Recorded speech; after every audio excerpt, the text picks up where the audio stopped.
When Gukesh meet Magnus Carlsen. Magnus Carlsen versus Gukesh. The white pieces and opens the game with 1d4. Gukesh has played e4 in this tournament as well, but he decides to play his queen's pawn against Magnus, and Magnus adjusting all his pieces before the game. This is not going to be an easy one. He got quite a scare against Vincent Keimer in the 4th round of this tournament, but smoothly sailed against Vasily Ivanchuk. Gukesh plays the London system. Wow, that is a bold choice because it leads to fresh positions and also exciting ones. Now you can see Magnus there. He has to decide what setup he wants to take against the London, and he chooses the relatively lesser played b6.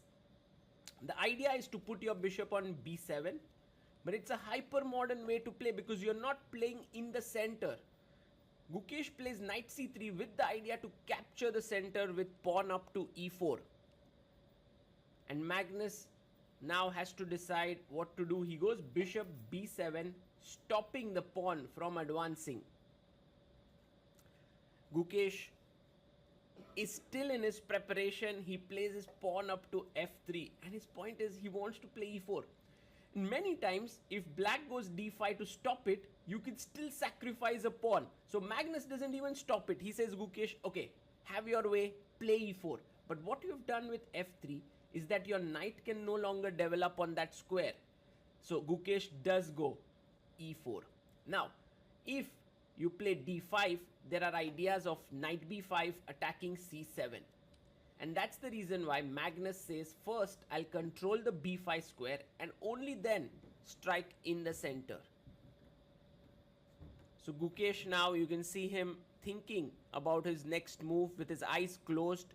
He's trying to figure out what to do. He still seems to be in his prep as he has 1 hour 32 minutes on the clock. Queen d2 with the idea of long castle. So Gukesh playing very aggressively. And now it's time for Magnus to strike in the center. He does so with the pawn up to d5. Gukesh has an important choice here. Should he push the pawn? But pushing the pawn right now would not be a good idea because knight goes back and then black hits with c5. So that's the reason why long castle has been played. And the point is very clear. If you take here, then I take back with my knight. You take with your knight, I take back with the pawn. You take the bishop, I play queen up, you go back, and then I push my pawn, and suddenly your king in the center is in big trouble because there is a lot of attack. Bishop takes is met with c4. So as Magnus, you don't want to be opening up the position. You want to keep it closed, and that's the reason why he goes bishop b4. Now, you can see that there are two main moves here. One is e5, knight d7, and because the bishop has developed here, there's bishop g5. And you have to assess this position. How do you like it for white? Or if you don't like pushing the pawn to e5, there's another move which is to play pawn up to a3 and forcing bishop takes, queen takes. Gukesh goes for the move a3.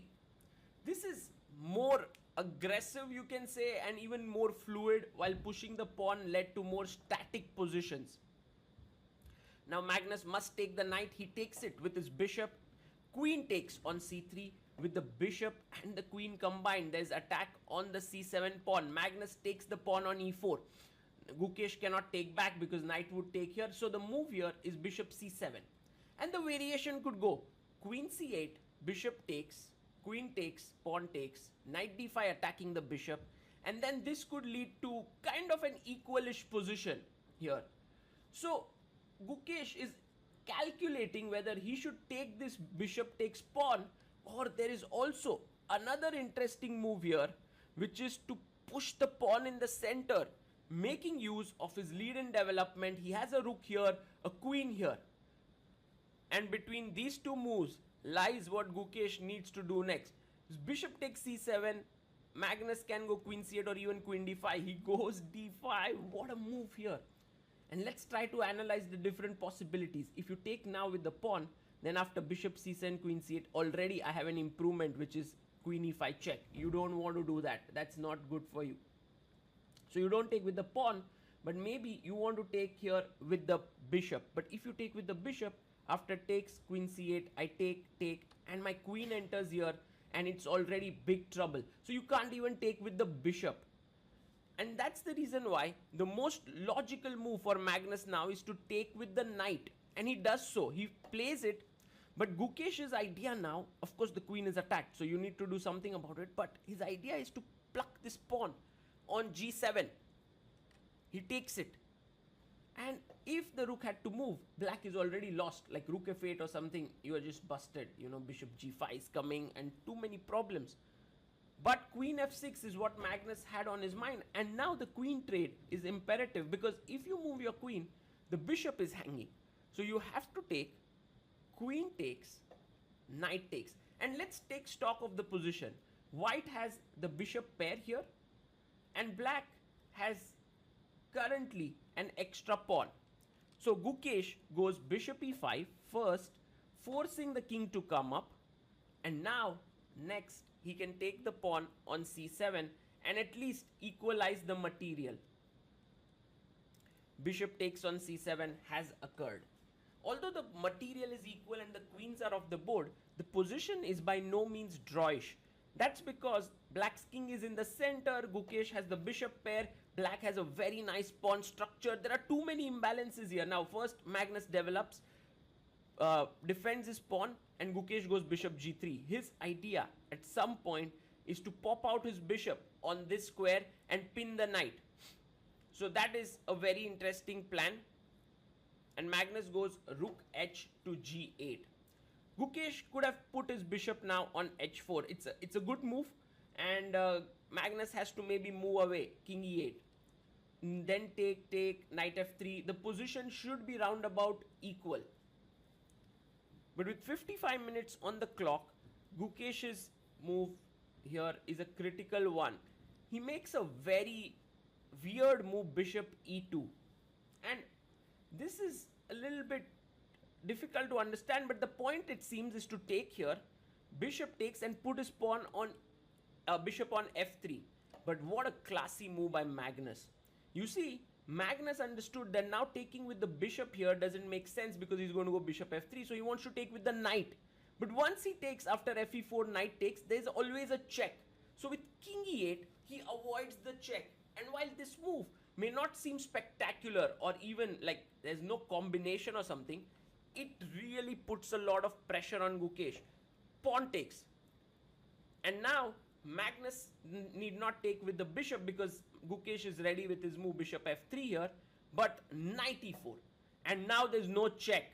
So the bishop is hanging. You can't even move the bishop anywhere. Let's say you go bishop f4, because then there's knight f2, and also the g2 pawn is hanging. So he goes bishop f3, hitting the knight and also pinning it here. Now Gukesh would have calculated knight takes g3, and then there is bishop takes b7 as well. However, black has a very strong move here, rook a7. And that leads to fine position. So after knight takes g3 now, Gukesh most likely will recapture h takes g3. Bishop b7, rook a7, h g3, rook takes is also a possibility. This also leads to a fine position. But I feel that here, black is doing fine. Like, as in the game, he's doing quite well. So Gukesh now trying to figure out how to proceed. And he takes h takes g3. Now while Gukesh's pawns are weak here, Magnus also has a weak pawn on h7.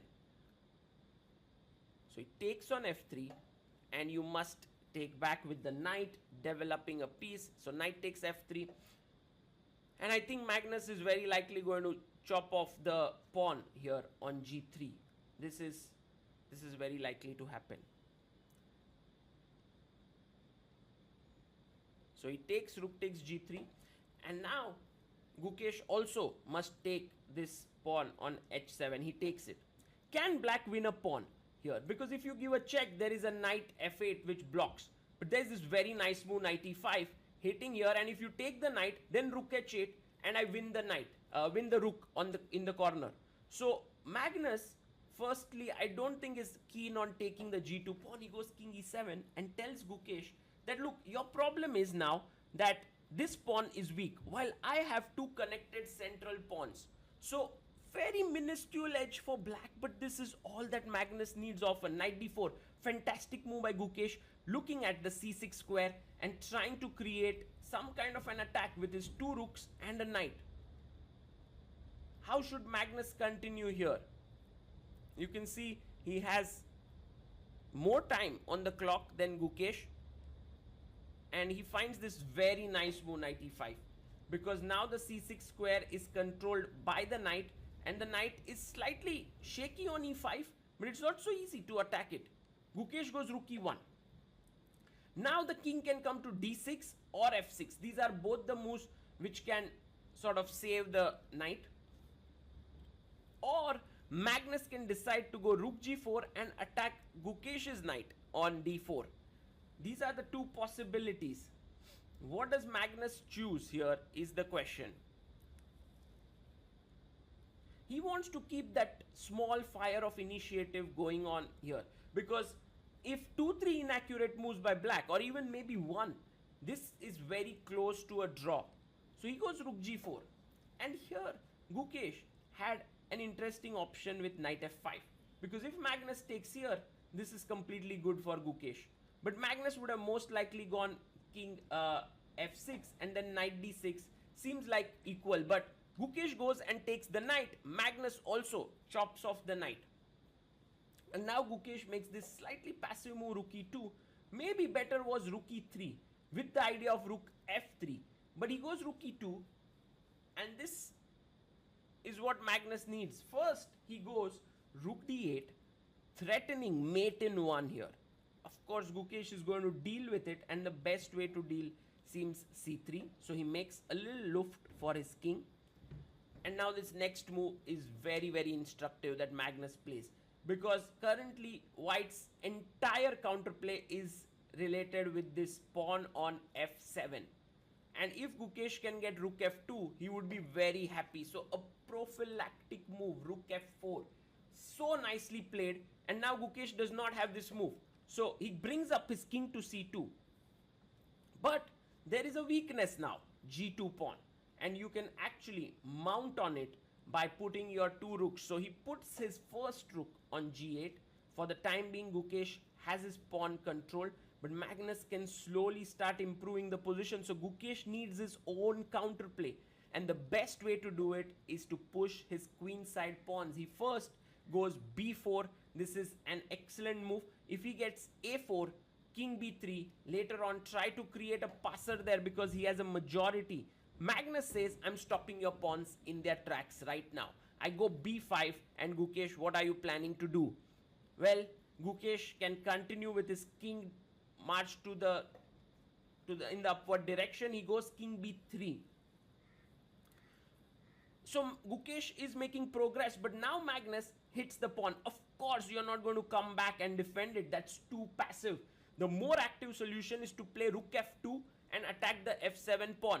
But what Magnus has realized is that after rook f2, and when he puts one of his rooks on g7, and one pair of rooks are traded, then his central pawns can roll much more easily, because then White has only one rook and not two. So rook g7 played, and now Gukesh has a choice between taking this rook or coming back passively. He takes it, rook takes. And if black is given time, he would go f5, king f6, e5, e4, king e5, f4. You know, just roll the central pawns. So Gukesh says, I need to create a passer here, a4. Fantastic move. This is exactly what is needed to create a passer. And until now, both players have played excellently. Gukesh has held his own against the world number one. Magnus goes f5. You need to take on b5. And Gukesh takes, pawn takes. And now comes the critical moment of the game. The right move is c4. How does this work? Because he comes in with a check. You bring your rook up. The pawn ending is a drawn position. This is a draw. So black will most likely take this. Then you double your pawns. He goes back. You push the pawn. Rook comes here, you push another pawn, and it seems like this position should be lost for white because he has one pawn but black has two. Now the trick here is to maintain your white king in a way that it helps this pawn but also does not go all the way. It rather stays in the vicinity of the black pawns as well, like here king c4. And now you cannot really make progress because the king comes back and this pawn is going to keep the rook tied up. In this way, Gukesh could have actually made a draw. He should push his pawn up. This is his only counterplay right now in the position. If he does not push it up, then Magnus is clearly better. So Gukesh has 13 minutes to sort of work this entire thing out, but it's definitely clear that this move is not at all easy because you are going to give up a pawn there. He goes rook a2, and this is not a good move. Now Magnus can actually win the game with a very nice move, king d6, rook a5, king c6, check, king d5, rook b6, and then this is a winning endgame for him. But he goes rook g5, and Magnus was very proud of this move after the game. But Gukesh has a drawing line here, rook a5, f4, and then king c2, coming in with the king to the center, and this was a draw, but Gukesh gives a check. This is the final mistake of the game, and now Magnus is in the driver's seat. There's no stopping his pawns because he's going to take on g2 and he's going to roll his central pawns down the board. So this is game over. Rook goes back to a2, but this is not going to help Gukesh at all. This is passive. When you have to come back and defend, you know it, that there is nothing left. Rook comes to c2, and Magnus is completely in control now. He plays rook g3, even stopping all counterplay. Gukesh goes king e2 with some ideas of take, b5 counterplay, but Magnus even squashes that with his next move. Beautiful move, king e5, because now if c4 takes, b5, king comes, defends it, rook will come to b3. So he goes king b2, trying to keep it cool. Now the king comes to d5, and the central pawn now plans to roll down. So Magnus is totally winning here. Check. And king comes in with king to e4. Yeah, king e4 played.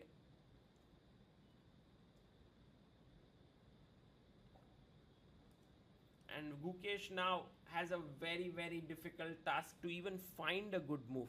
He plays king b3, but the black pawns are rolling down now. First time for the e pawn to step one step ahead. Yes, e5. And Magnus would even like to move his king away. Maybe king comes up. He gives a check.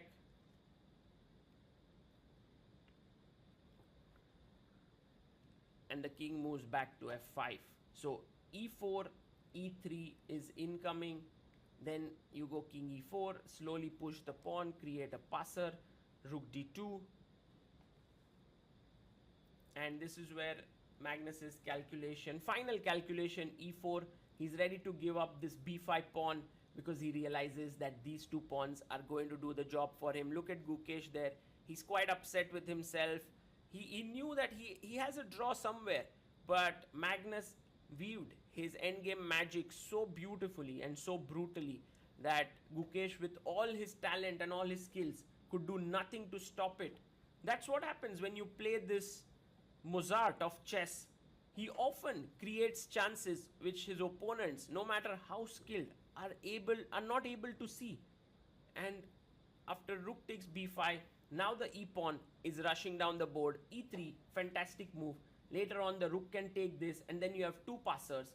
Meanwhile, white does have two passes, but they are way away from the queening squares, so it's not going to work. Gukesh gives a check with his rook, and now king f5, king comes up. Gukesh doesn't even have the time to push any of his pawns because e2 is straight away queen, so he gives a check. And Magnus goes king e4.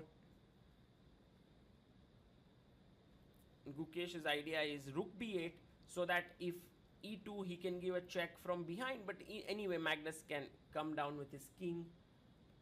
He plays e2, and this is over. rook e8 check, king d3. Gukesh resign. Subscribe for more video.